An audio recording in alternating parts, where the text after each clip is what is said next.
So Steve Anderson is threatened to step down if people don't quit talking crap about him. This is so hilarious because he has talked crap about so many people, myself included, like so many people. And he's feeling discouraged. Do you know how many people he's discouraged in his lifetime? Oh my goodness. He's feeling discouraged. We should all feel bad for him. Well, I don't. I don't feel bad for him because he brought this all on himself. He's been the one that's discouraged so many people. And basically all of his chickens have come home to roost. And that's what happens. When you treat people like crap, eventually your chickens come home to roost. And that's what I'm seeing happening. The 4 older children have rebelled against him, and I feel like there's going to be even more that do this too. So he's worried about that. And I've been kind of following the story, but I'm not involved with their ministry anymore. At one point I was going to some of their events. I actually met my second husband at Marching to Dearborn. So and it's been an interesting relationship, to say the least. But I think the funny thing is that he's calling his kids liars and scum, and his wife said his daughter was sleeping around, but I'm going like, who raised these children? You're acting like wolves raised them or something? Like, who raised them? You raised them. So any of their actions are coming from being raised in your house, no matter what they're doing. Like, you raised them. And I understand people can be in situations where they get divorced and they're not raising their kids full time. That happened to me with my first marriage. I don't raise those kids full time. I don't control what they do. But the kids that are under my control, that I do raise full time, that are in my house, are God-fearing kids. And it's not out of fear of me. It's that they love God. They just love God. And you can put them in any situation, they're still going to love God no matter what. But I'm not seeing that with his kids. It's like a good tree brings forth good fruit. And the point where I broke with their group or church or what denomination? Is it a denomination? Some people are saying it's a cult. I don't know. But I came into the Fundamental Baptist Church incidentally through the King James Bible, because I was reached through Creation Science Evangelism Ministry. At the time, they taught that the King James Bible was the best Bible, and I still believe that's the best Bible you're ever going to get. Any other Bible's watered down, changed, and not good.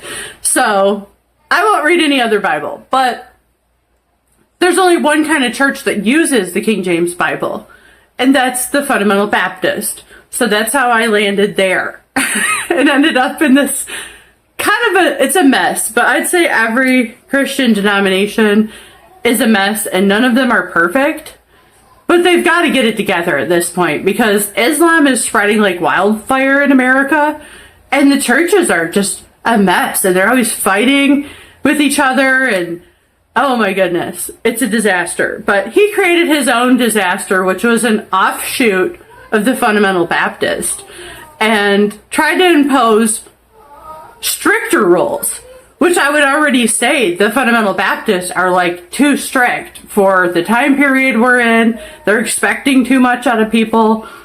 This is 2026, and they want people to live like it's 1950, and that's rough because they have to work in the world and be around other people. So they're already too strict. And then he tried to create a more strict denomination of Fundamental Baptist, the NIFB, which I would say is a bad idea.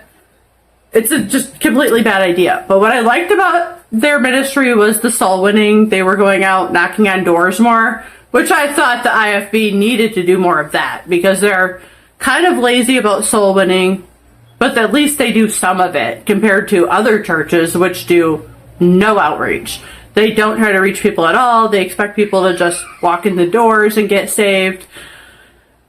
Being someone that was an atheist and never would have went to church if I hadn't got in an argument with someone and they told me, you know, about Christianity, I never would have went to church on my own. So I think it's important to knock doors. And they were knocking doors. So that's how I got sucked into their, whatever it is, cult.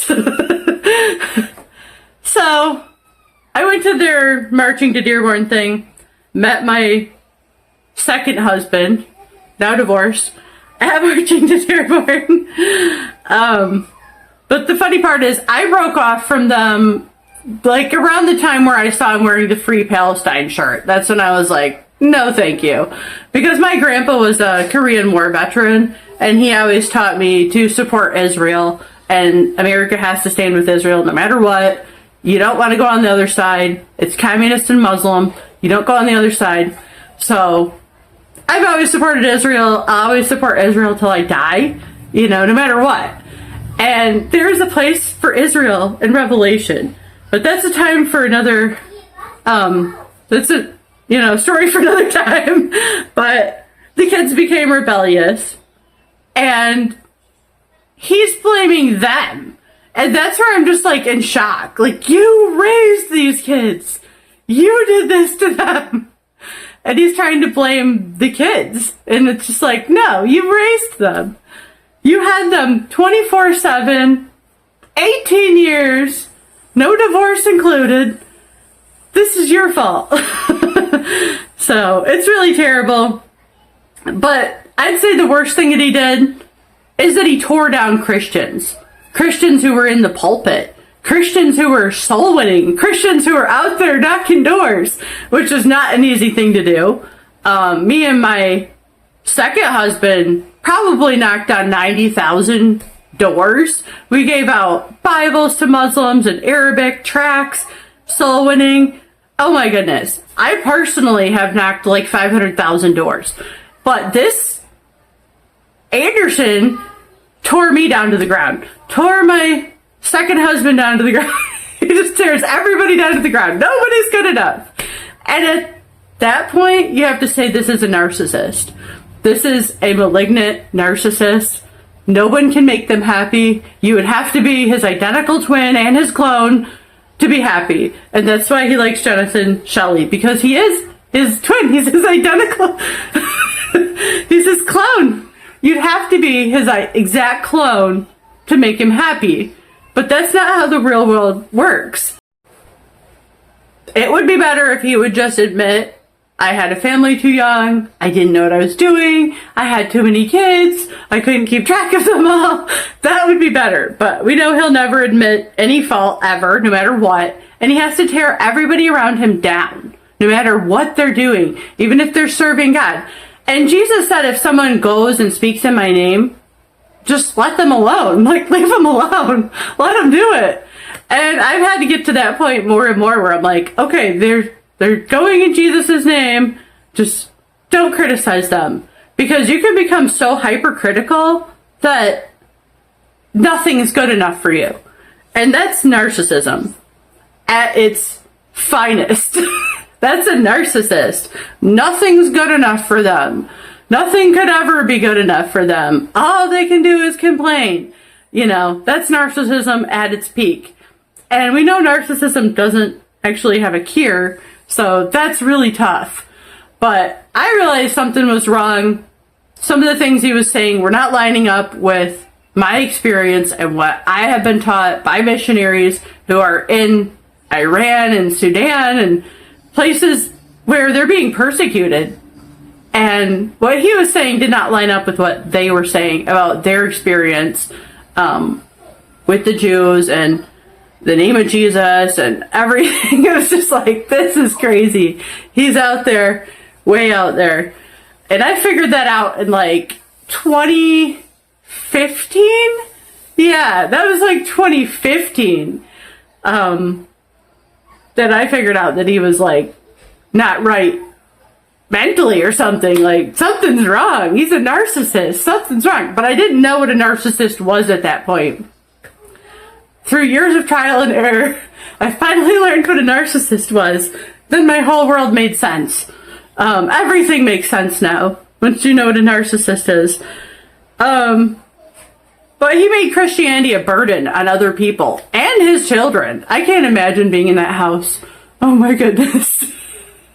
Because when he went off on me, that was like a few hours of trauma that I'll never forget. And my second husband would never forget it, the trauma he put us through.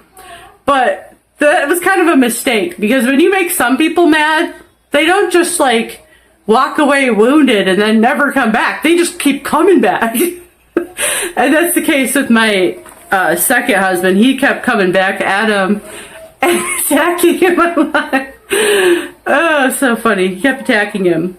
And he deserves it. Like, every bit of flack he gets, he deserves it. And I can't believe he's saying he's discouraged now and he's going to quit preaching. But it does make sense, because that's what narcissists do. They like blow up everything and then they run away crying about how they're the victim. So it does make total sense. But as far as the kids, I can't imagine being in that house. No escape, day after day. I'm coming at you. Nothing you do is right. Oh my goodness. It's a living hell. And I know, because I've dealt with narcissists personally in my own family day after day. And I know how they are. It is horrid. It is horrid. I've been a kid in a situation where I had a narcissist parent living with me day after day, tearing me down. Nothing's ever good enough. Nothing you could ever do. I was a star athlete and college level soccer player. Not good enough. Entered modeling. Not good enough. You know, winning art shows. Not good enough. You know, you're never good enough for a narcissist. So don't even try. And that's where I've realized you just don't try. Don't try. Don't try with them. So I don't know what you do. Sometimes it's best to just cut the narcissist off. Other times you can kind of work with them and just manage the situation, which is difficult. But you have to make bargains for stuff. You have to bargain with them. I'll give you this if you give me that. But it's usually always a crappy deal. So welcome to narcissism.